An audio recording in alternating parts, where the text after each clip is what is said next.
Histology of the muscle. The objectives of this class is,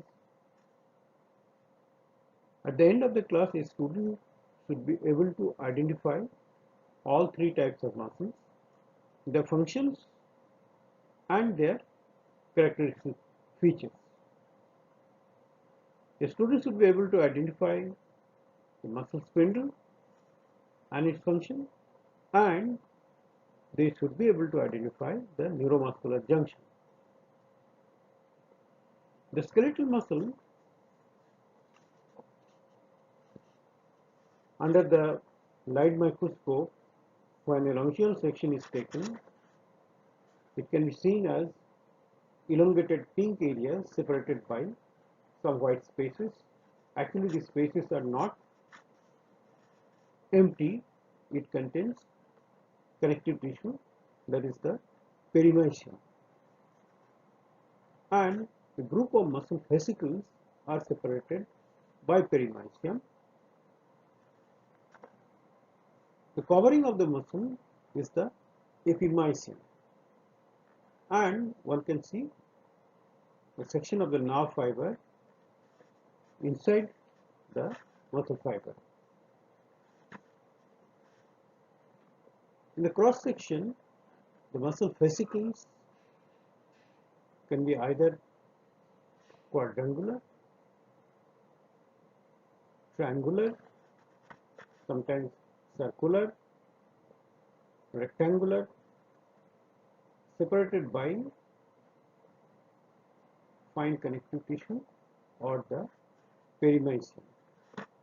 And inside the muscle fascicle, one can see individual muscle fibers. So you have to distinguish between a muscle fiber. A muscle fiber is a muscle cell, and groups of fibers are collected to form a muscle fascicle. Muscle fascicles are separated by perimysium, and muscle fibers are separated by endomysium, and the whole muscle is covered by epimysium. Muscles are highly vascular, and in between the muscle fibers or in between the muscle fascicles, lots of blood vessels are there. In the longitudinal section of the skeletal muscle, the muscle fibers can be seen individually, and group of muscle fibers form the muscle fascicles, which are separated by connective tissue, that is the perimysium. In the individual muscle fiber, one can see a chain of elongated nuclei. One of the typical characteristics of the skeletal muscle is the peripheral position of the rod-shaped nuclei. See, these nuclei are elongated and rod-shaped, and they are situated at the periphery of a myocyte or beneath the circulum of the myocyte. In nicely fixed and stained section in higher power, the striations can be seen alternate light and dark bands. Inside the light band, one can see the Z line also.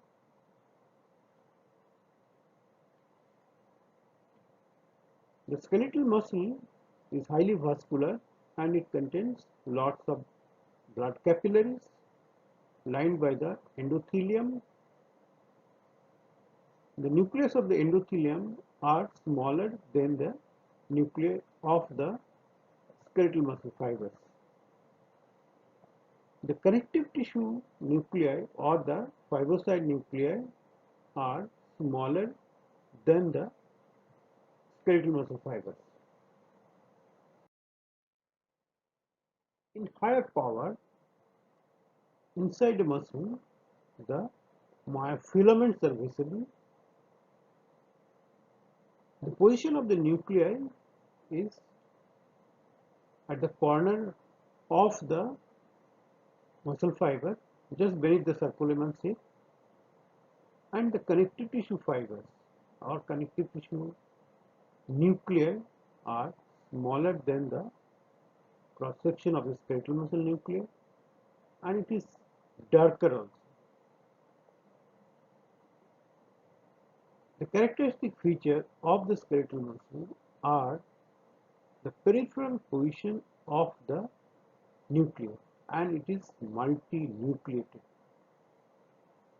As noted earlier, the skeletal muscle is highly vascular and it contains capillaries. In some of the capillaries, the section of the endothelial nucleus can be seen, and in some of the capillaries, this section may pass through the cytoplasm of the endothelium, so it looks like blank space. In the longitudinal section, the nuclei are seen typically a rod-shaped or cylindrical nucleus which is present beneath the subcutaneous sheath, and in between the muscle fibers a capillary can be seen, where already we have mentioned the nucleus of the capillary are smaller than the nuclei of the skeletal muscles. The neurotendinous junction, one can see the section of dense connective tissue fibers or the collagen fibers of the tendon, and in between the nuclei of the tendinocytes are visible. The collagen fibers of the tendon are continuous with the perimysium and the endomysium and the basement membrane of the individual muscle cells. Here is the longitudinal section of the muscle fiber containing multiple rod-shaped nuclei. The cardiac muscle. The characteristic feature of the cardiac muscle are centrally placed single nucleus, whereas in the skeletal muscle, multiple nuclei were there in the periphery. Please note that cardiac muscle nucleus is present in the center, and individual cardiac myocytes are separated from each other by the interconnected disc. These are the junctional complex between the two adjacent cardiac myocytes. Sometimes it looks like a vertical line or like a step ladder. The other characteristics of the cardiac muscle are the branching. In the skeletal muscle, there is no branching. In the cardiac muscle, myocytes are branched.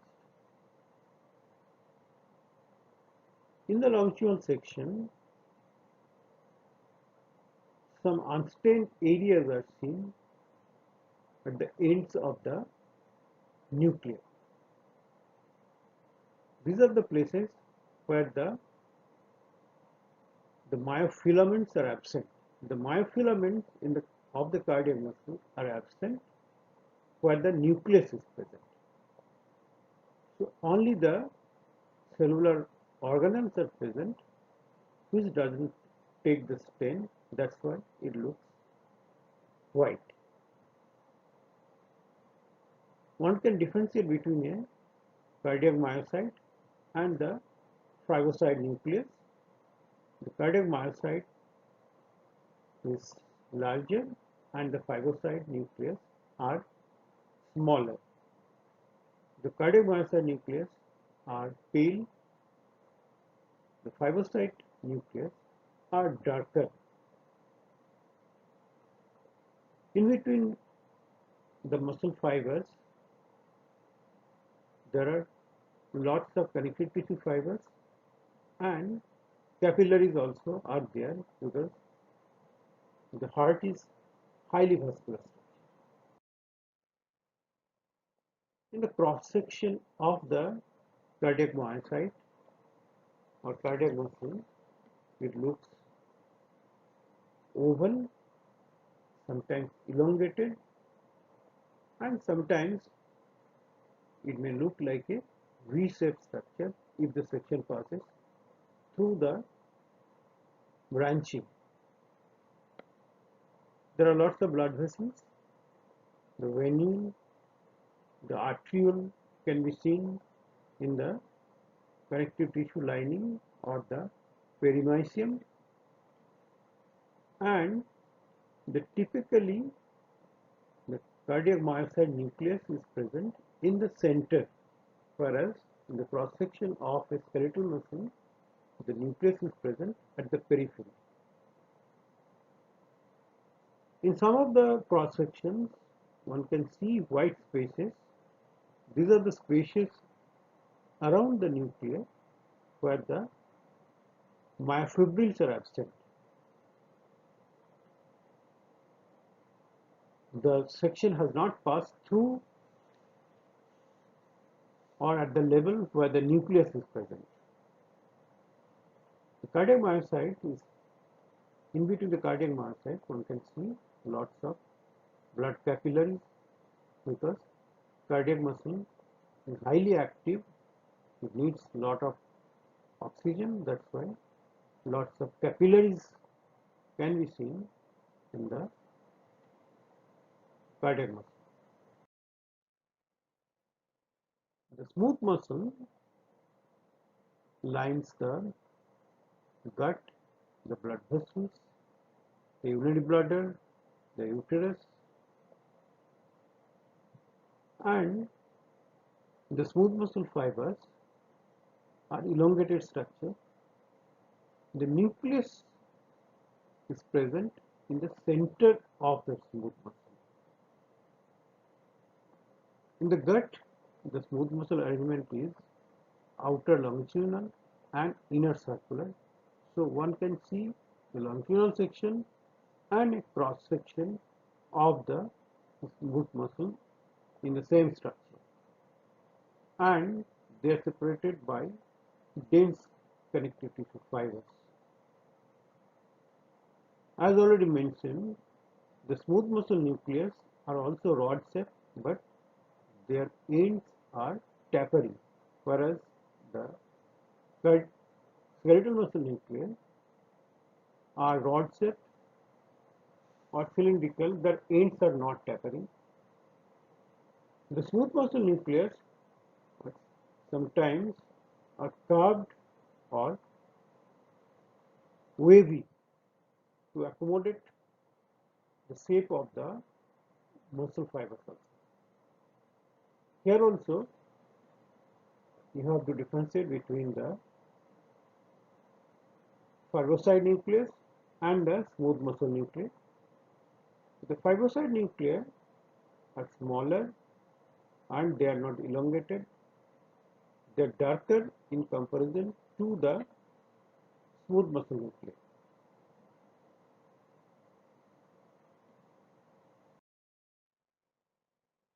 In cross section, the smooth muscle nuclei can be seen in the center of a muscle fiber, and the smooth muscle fibers are separated by dense connective tissue. In some of the places in cross section, the nuclei are scattered. Some of the places it is clustered. It depends on the level of the section. At some sections, the level of the section is not where the nucleus is present. In some sections, the sections are passed through the fibers where the nuclei are present.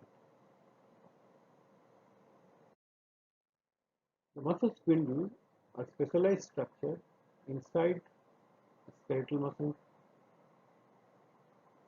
The perimysium of the skeletal muscle is continuous with the external capsule of the muscle spindle, and inside the external capsule lies the muscle spindle separated by internal capsule, and between the internal and external capsule lies a fluid. The muscle spindle has specialized muscle fibers which has the nuclear chain fibers and the nuclear bag fibers. In the nuclear chain fibers, one can see the position of the nucleus inside the muscle fiber, and in the nuclear bag fibers, in the cross section, the nucleus may not be visible. It is a highly vascular structure. Blood vessels can be seen also, and the section of the nerve fibers are seen. And in the skeletal muscle, the bigger nerves are also seen outside the muscle spindle. Muscle spindle maintain the, or they are the stress receptors to maintain the muscle activity or the muscle tone. This is a special preparation of neuromuscular junction. This has been stained with some special dyes which contain silver, and silver deposition is there on the muscle fibers, on the nerve fibers, and it is called tease preparation. By pressure, the nerve fibers has been made separated from each other, and one can see the ends of the nerve fibers where neuromuscular junction is there. These are the equivalent to the synapses, the details of which you can read from a textbook.